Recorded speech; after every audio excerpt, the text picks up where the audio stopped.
अरे वाह, क्या नजारा है। एनटीए ने मारा पहले ही सवाल के साथ में।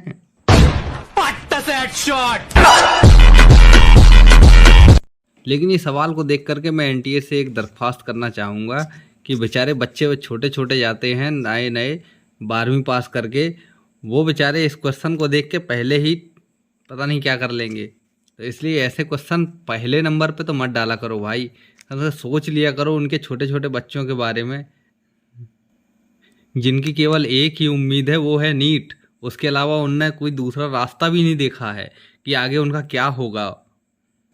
लेकिन सब चीज़ों को छोड़ के चलो हम इसको सॉल्व करते हैं। ये सवाल है करंट इलेक्ट्रिसिटी से, और सबसे फेमस जो चीज़ है करंट इलेक्ट्रिसिटी में वो है बेटस्टोन ब्रिज। उसी का ये सवाल है, उसी के एप्लीकेशन से आया है। इतने सारे ताम झाम बना के रखे हैं सिर्फ डराने के लिए। तो चलो इसके लिए पन्ना क्यों बर्बाद करना, मैं यहीं पे इसको सॉल्व कर देता हूँ डायरेक्ट। चलो कैसे सॉल्व करेंगे इसको, तो देखिए यहाँ से ये करंट आ रहा है, यानी कि या यहाँ से समझ लीजिए यहाँ से आ रहा है, चलो इधर से आ रहा है। ये दो भागों में बट गया, इधर बट गया और इधर बट गया। ओके चलो कोई बात नहीं। अब क्या होगा, इधर बट गया और इधर बट गया। इसके बाद में ये इधर गया, इसमें गया, और इधर से इसमें गया, और इधर चला गया। इधर से भी आया, इधर से भी आया, मीन्स इधर से भी ऐसे आया, इधर से भी आया। समझते जाना है बिल्कुल ध्यान से। चलो अब आप बोलोगे सर जी इसमें से इधर गया है या फिर इसमें से इधर आया है। एक चीज़ बता दूं आपको कि जब वेटस्टोन ब्रिज का जब एप्लीकेशन आता है, अगर इनका जो करंट है, किसका, इन इसका ये जो लगे हुए हैं, इनको हम पहले क्या करेंगे, चेक करेंगे कि ये बैलेंस्ड है कि नहीं। अगर ये बैलेंस होगा इसका मतलब करंट इधर से भी इधर से होके ऐसे चला जाएगा, इधर से होके ऐसे चला जाएगा। लेकिन इसमें से कोई नहीं जाएगा, यानी कि इसका कोई काम नहीं है। अगर बैलेंस नहीं होता है, वैसे तो मुझे श्योर है कि बैलेंस ही होगा। एक मिनट हम चेक भी कर लेते हैं इसको। तो चलो इसको चेक कर लेते हैं। कई सारे टीचर आपको क्या करेंगे, इधर बगल में एक फिगर बनवाएंगे, फिर बोलेंगे ए से डी जुड़ा है, बी से डी जुड़ा है। कुछ मत करो, आप तो सिंपली देखो कि ये तिरछा वाला तार कहाँ जुड़ा है, यहाँ से यहाँ जुड़ा है ना। तो एक काम करो, ये लगातार दिख रहे हैं आपको, इधर लगातार दिख रहे हैं, इनके आपस में क्रॉस मल्टीप्लिकेशन कर दो। क्या कर दो, क्रॉस मल्टीप्लिकेशन। तो आप करोगे जब क्रॉस मल्टीप्लिकेशन, तो 5 इंटू यानी 5 इंटू 1.5 है, 1.5 पंचे होता है 7.5।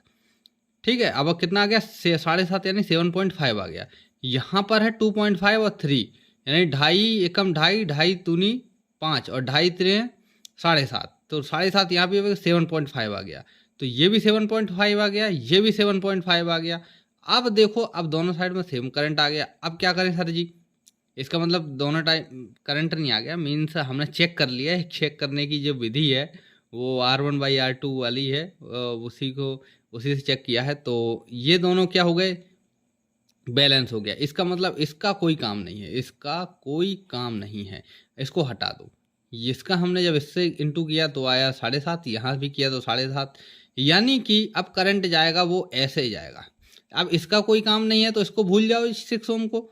अब आप देखो कि रेजिस्टेंस जो है इस तरीके से यहाँ भी एक इसमें जाएगा, फिर एक रेजिस्टेंस ये है, करंट चला जाएगा। यानी कि ये दोनों आपस में किस में है, सीरीज में है। इधर ये दोनों सीरीज में है। अब क्या करेंगे सर जी, अब अगर ये दोनों सीरीज में है तो इन दोनों को जोड़ दो तो ये 8 हो जाएगा। कितना हो जाएगा जी, 8 हो जाएगा। चलो मैं यहीं पे लिख दूँ 8, ये मैंने 8 लिख दिया। 1.5 और 2.5, ये 2.5 है, 2.5 में 1 जोड़ो तो 3.5, 3.5 में हाँ 3.5 और 0.5 तो 4.5, नहीं 3.5 और 4 हो जाएगा।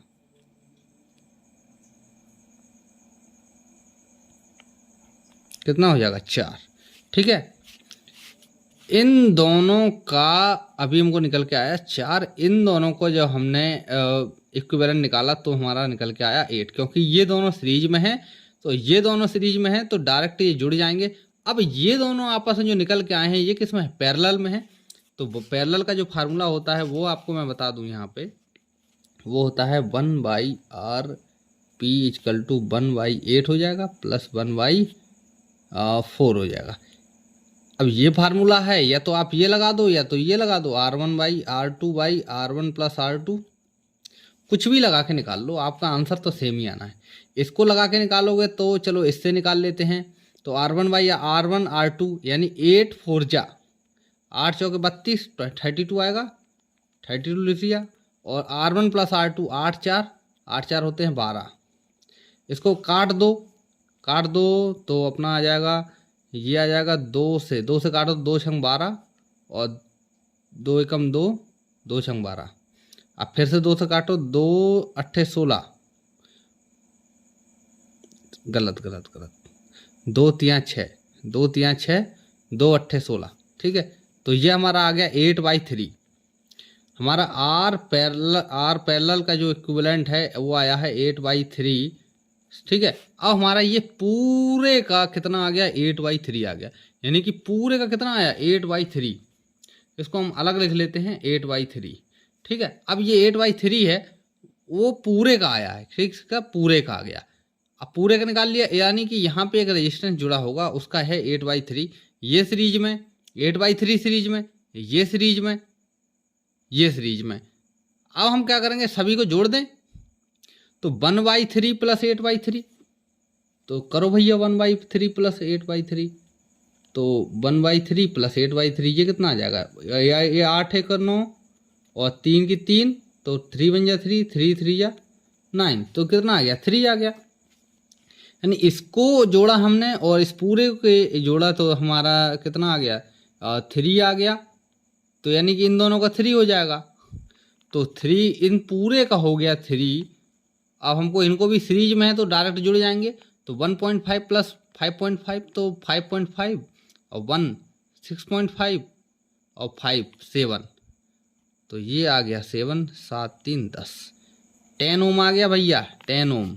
अब 10 ओम आ गया हमारा रजिस्टेंस, यानी कि आर इक्विवेलेंट आ गया 10 ओम। ठीक है, अब 10 ओम आ गया। V = IR फार्मूला पढ़ा है, आर इक्विवेलेंट रख दो यहाँ पे, आई निकालना है हमको, तो R equivalent upon V formula बन जाएगा। चलो आर इक्विवेलेंट है 10 बटे वोल्टेज कितना है 5 वोल्टेज, 5 रख दो, 5 एकम 5 5 दूनी 10, 2 एम्पियर। कितना 2 एम्पियर। देखो भैया 2 एम्पियर कहाँ है, ये रहा 2 एम्पियर। बड़े ही आसानी के साथ में सवाल हो गया, लेकिन कठिन बहुत था। एक बार को देखोगे तो आप तो डर ही जाओगे। इसीलिए मैं कहता हूँ ऐसे सवाल जो हैं अगर आपको दिख जाए तो सबसे बाद में इनको सोचो करने की, क्योंकि गलतियाँ होने के चांसेस इसमें बहुत ज़्यादा हैं। एप्लीकेशन बेस्ड सवाल था। NTA को एक बार मैं कहना चाहूँगा कि भाई ये बच्चों को थोड़ा सा समझो, वो छोटे बच्चे हैं, ये तुम्हारी तरह बैल नहीं है गबरू की बैठे हुए हैं और मुंह में सुपारी भर के भैया दे दो ये क्वेश्चन करते रहेंगे। मतलब यार पेपर लीक पे थोड़ा हम लोग हमामा क्या कर दिए कि तुमने तो हमारी एकदम लंका ही लगा दी। ऐसा मत करो भैया, गलती हो गई।